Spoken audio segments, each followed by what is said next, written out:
So welcome again to everybody who has come. I know we're a bit smaller tonight than we have been, but hopefully we'll still learn lots, and for anyone who may listen online after also. Hopefully this will be an encouraging time to us all. And just before I start, I just want to point out, I suggest you read all these books. No, but these books helped me when I was preparing for this, and they're very good for us.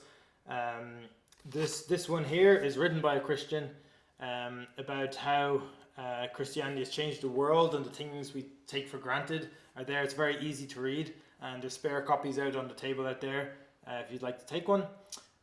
Very easy to read, that book.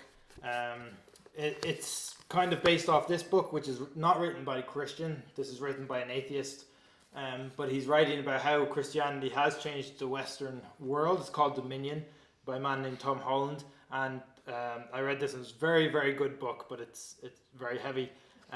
So if you want the lighter version of that, read this one.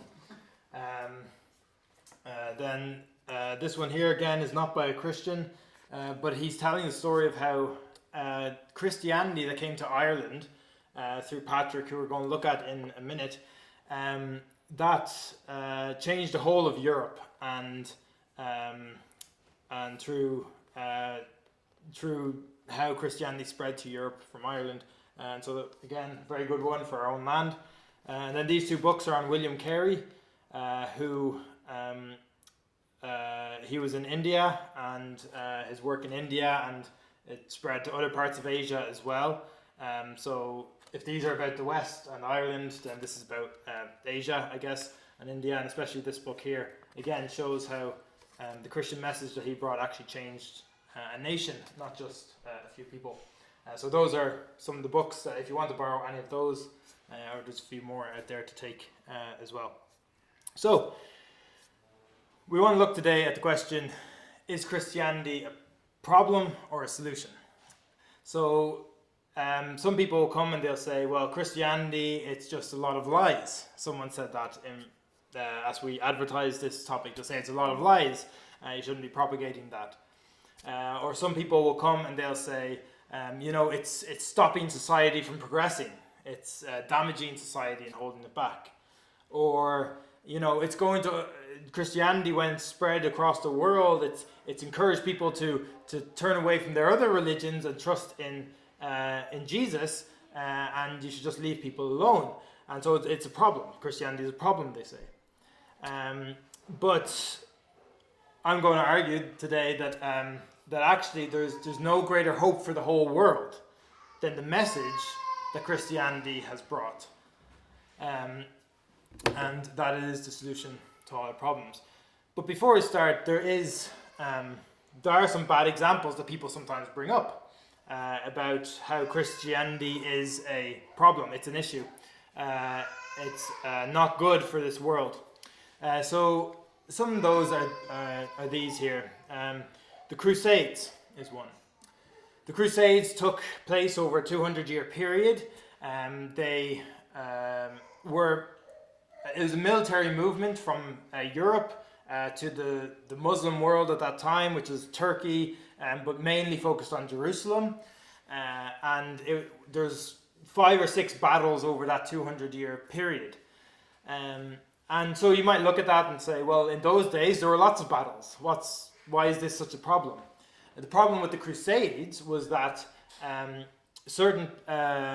it was supported by a lot of people in the churches in Europe. So they thought that this was a great Christian army going out.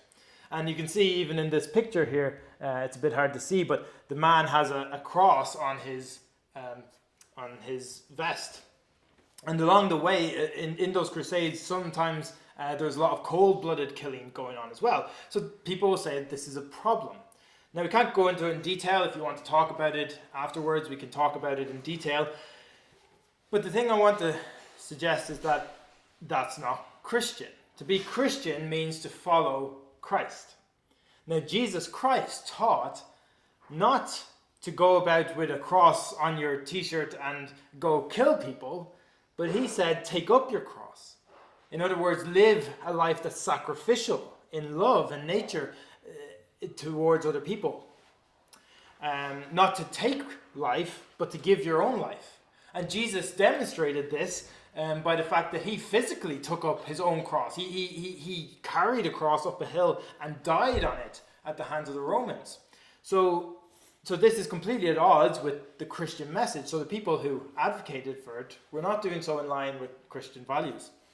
Again, the Spanish Inquisition, where in Spain and the countries that it was over, people, some of the churches there, they would torture people or put them to death for false teachings that the church didn't agree with.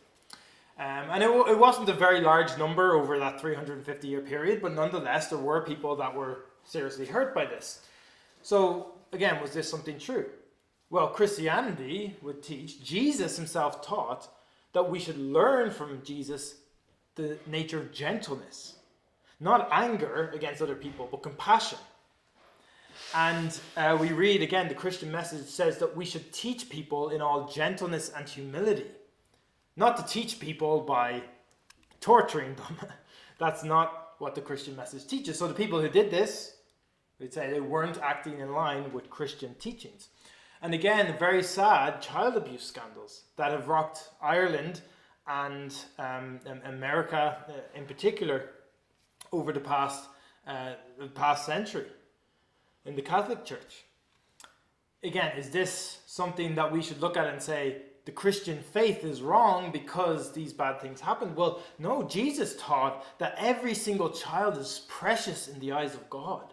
This is something that Jesus would weep over. He said that someone who makes a little child stumble or be hurt should have a stone hung around their neck and thrown into the sea because it's that serious. Jesus cares about children.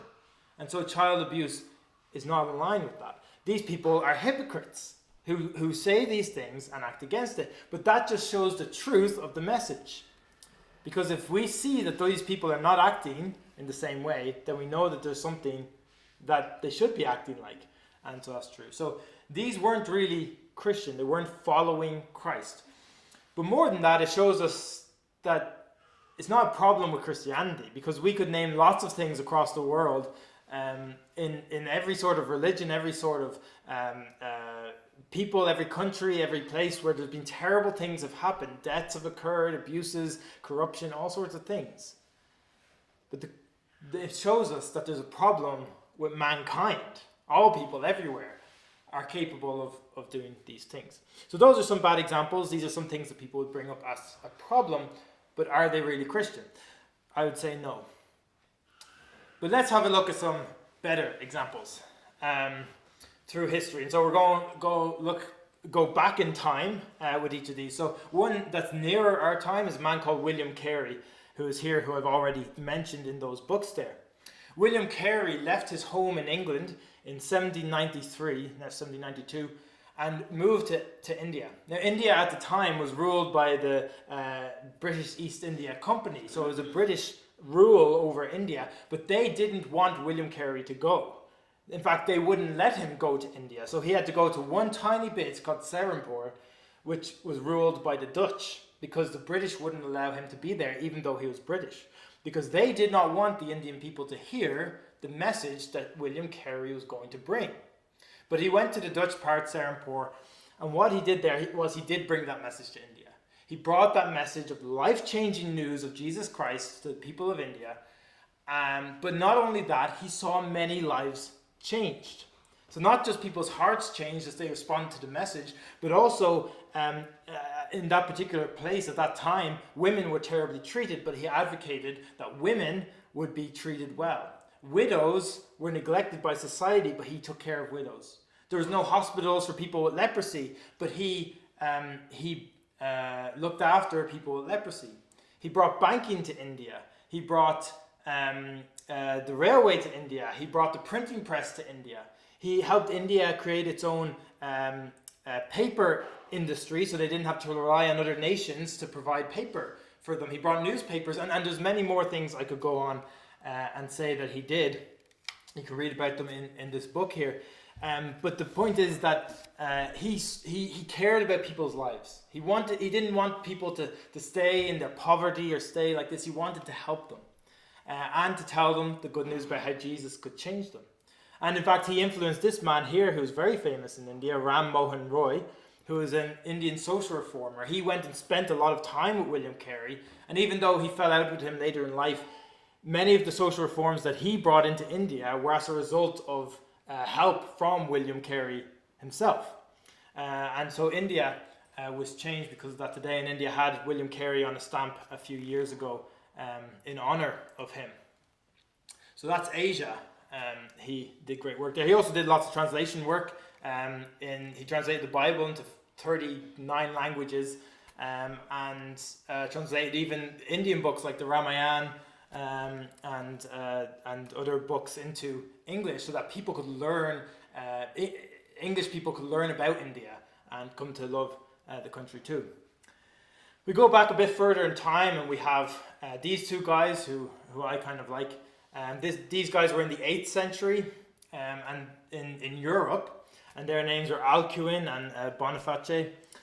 Alcuin was a man who saw maybe things not going quite well in the Christian church. Again, sort of hypocritical things like we were thinking about. But he wanted to actually care for people. And at that time, there were many poor people. He was based in sort of France area. And he wanted people to, they couldn't read, and so they were left in their illiteracy. So he wanted to teach people to read and to help them. And so he advocated for this and saw this happen, that people were now taught how to read, which is an incredible thing that we take for granted, but he taught them this. And then this was in order so that they could also be able to read the Bible for themselves, that they didn't need someone telling them things about the Bible. They could read it for themselves and find was the message that was in there true, because they were now able to read and their lives were much better than before. Boniface as well, he was in Germany. He saw people worshipping this tree, and they were trying to worship God through this tree, and so he went and cut down the tree and said, you don't need to come to God like this. I'm going to tell you a message of how you can know God, not by worshipping a tree or anything like that, but by knowing the true God. And he taught them how to read so that they were able to do that. They are warriors who are always killing each other, but he taught them how to live in peace through the Christian message. And so they grew to be very peaceful people who now could know God, who were able to read as well. And so their lives were changed in so many ways. He helped these people in Germany, and he was later killed because an enemy tribe hated his message, and he was willing to die for that as well. We go back a little further in history to the 4th century, and we have Patrick. Now, Irish people celebrate Patrick. Maybe you're listening today, maybe you're here, and you celebrate Patrick's Day, but you don't know who Patrick was. Well, I'm going to tell you. So Patrick was from the UK, but he was kidnapped and brought to Ireland as a slave. And he was forced to work in the fields, shepherding sheep in the cold and the rain. He was terribly looked after, treated horribly for many years. But God miraculously provided a way for him to escape and get back to his homeland after many years. And he was there for quite a time. But then he chose to return to Ireland, to the people who had treated him so badly, and to bring them the message of forgiveness, that everything they had ever done could be forgiven by what God had done for them. And so he brought them this message of forgiveness. And the whole island, many people believed, their hearts were changed, and they were forgiven by God, and they changed this whole country.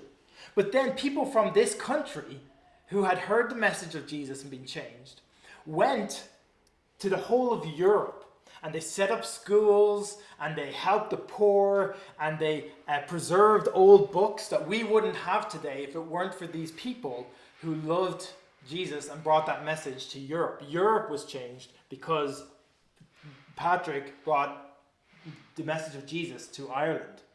And so that's why our country is the way it is. And he was willing to go back to the people who treated him so badly just to bring them this message of forgiveness. But around that time, when Patrick was in Ireland, there was a man on the continent who was a bit different.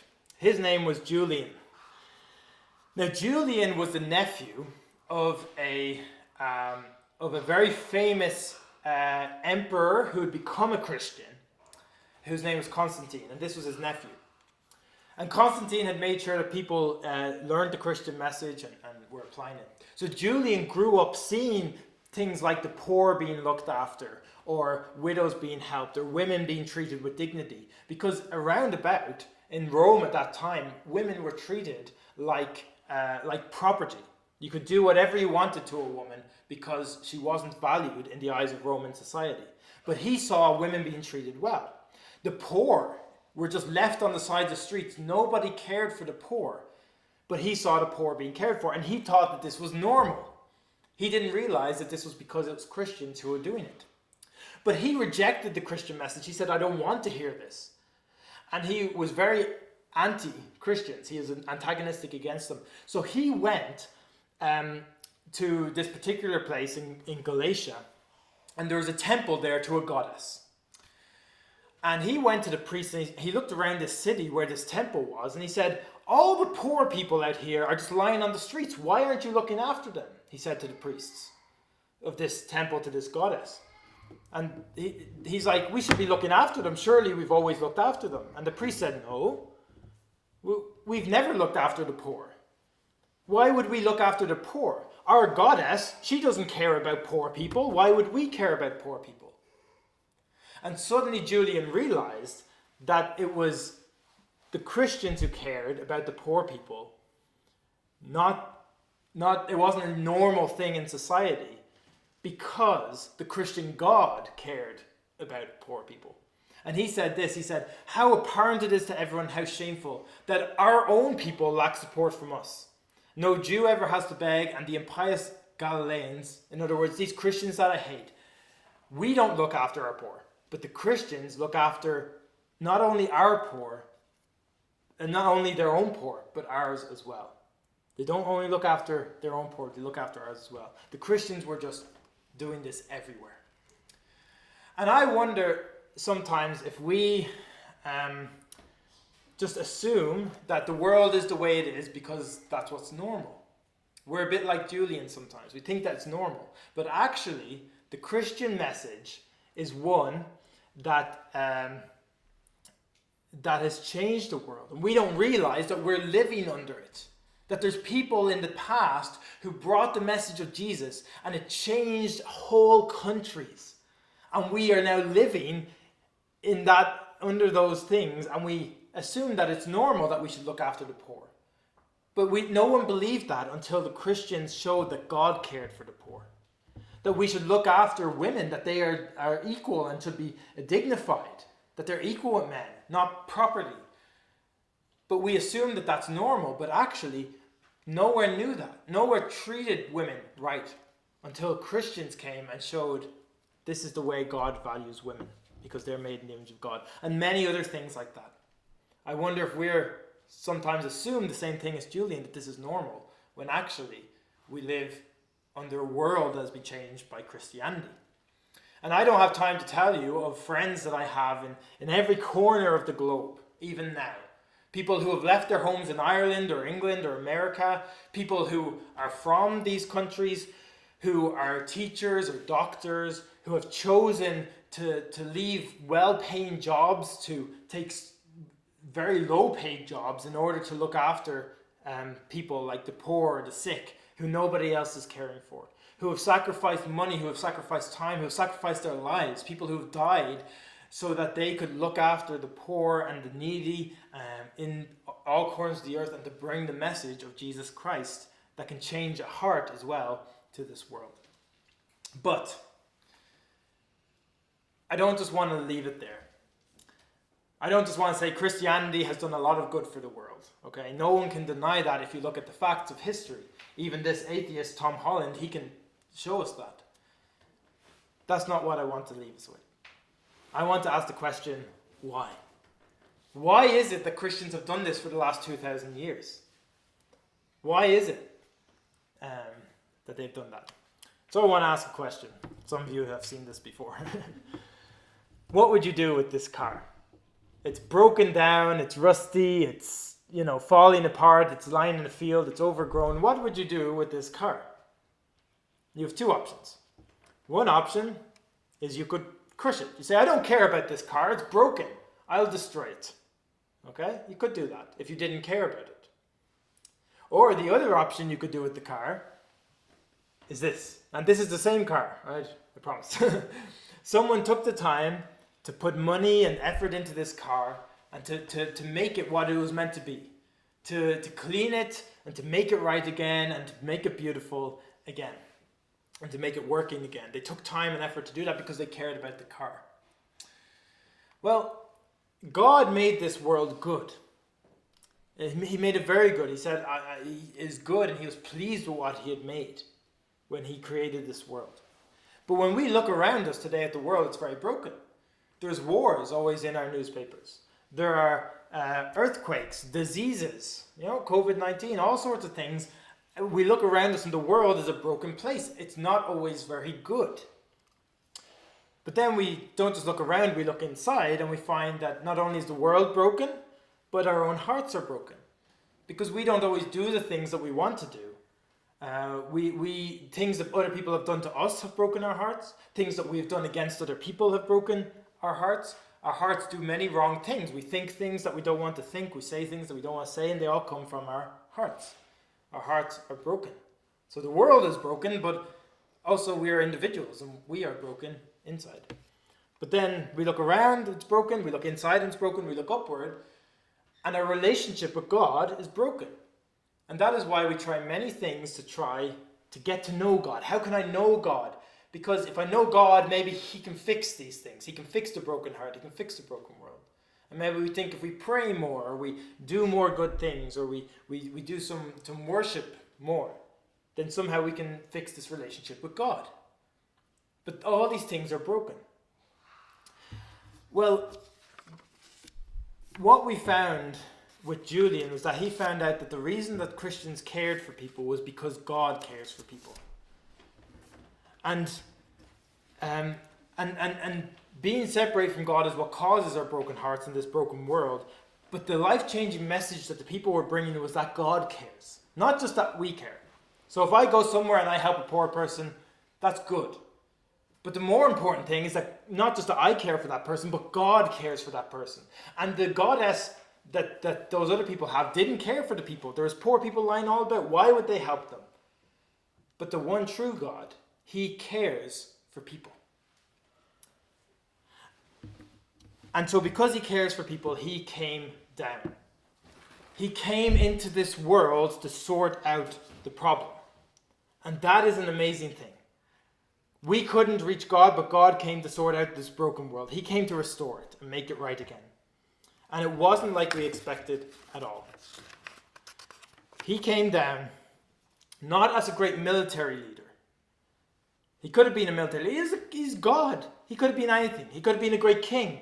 He could have been a great politician, a great leader of many people, but he wasn't. History tells us that 2,000 years ago, he was born in Israel in a little town called Bethlehem. He was born as a baby. He grew up in poverty. He suffered. People hated him.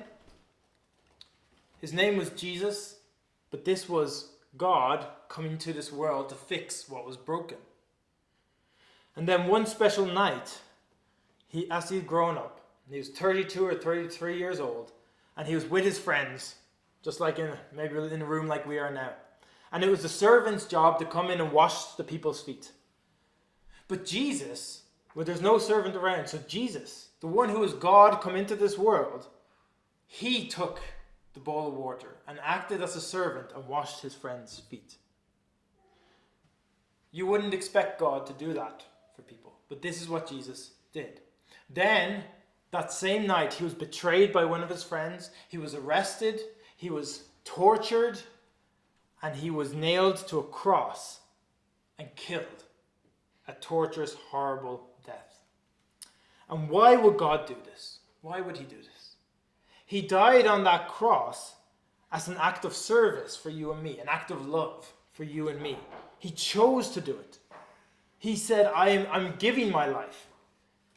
He died in our place where we should have been for all the things we have done wrong because of our broken hearts. He died to take those wrong things away from us so that we are no longer guilty, so that we can be forgiven, just like Patrick taught. God did this for you and for me because he cares about us. He cares about this world. He was willing to suffer and die and take the punishment that we deserve because he cares for us. He cares for this world and he wants to make it right, and he did it out of love. But the good news is that death couldn't hold him. 3 days later, he rose again from the dead and he conquered death. And now he lives with the power of eternal life. And what he does is, because he is alive now, with the power of eternal life, he offers to take our broken hearts and to give us clean, living, renewed hearts. Hearts that are restored, hearts that are clean again. And that's what a Christian is. I became a Christian 10 years ago. Right? My life was changed when I heard the message that Christians were telling me that I hadn't listened to for so many years. And then when I was 17 years old and I realized my broken heart and how bad I was on the inside, my heart was changed. And that's what a Christian is. A Christian is someone whose heart has been changed because of what Jesus has done, who has a new relationship with God. And now they want to share that with others because God has done that for them. We want to sacrificially love other people because God sacrificially loved us even though we didn't deserve it. And even more than all that, Jesus will one day come back again and make everything right again. He will make everything perfect. He'll take this whole world and all its brokenness, and there'll be no more wars, no more diseases, no more pain, no more suffering, no more tears from our eyes. Everything will be good again. But to live in that perfect world, that restored world, we must have restored hearts and a restored relationship with God. That inward, upward, outward things, they must all be restored. So if our hearts aren't restored, we cannot live in that restored world. And so the message that Jesus offers us all tonight, and whenever you're watching this video, if you're watching this video, is that Jesus can change your heart and he can forgive you and make you clean and give you a new relationship with God, that you don't need a tree to go and know God, but that you can know him because he has come down to know you, to fix these things. Jesus has done this. And that if you have this changed heart, you can live in the changed world when Jesus comes again to change the whole world. But for now, he's changing hearts. And for the last 2,000 years, his people have been going throughout the whole world, telling people this message, where their hearts can be changed, where their lives can be changed. And they have brought this message, and it has changed people's hearts, like mine. It has changed whole societies. It has changed whole countries. Because of this message, and it will one day change the world. It's the only message that can actually bring hope to this broken world, and that is why Christianity is the solution. It's not because lots of Christians have done lots of good things. It's because only Jesus can make things right again in our hearts and in this whole world. And so the Christian message is the only hope that this world actually has in the end. And so if you want to know, is it the problem or is it the solution? There's lots more evidence, and I'm happy to talk. I'm happy for people to get in contact with me afterwards, to talk for hours on this if you want, because I've read a lot of books. But for now, from what we've seen, the only hope for this broken world and for our broken hearts is Jesus and the message that he brings. And he offers that to anyone who wants it tonight.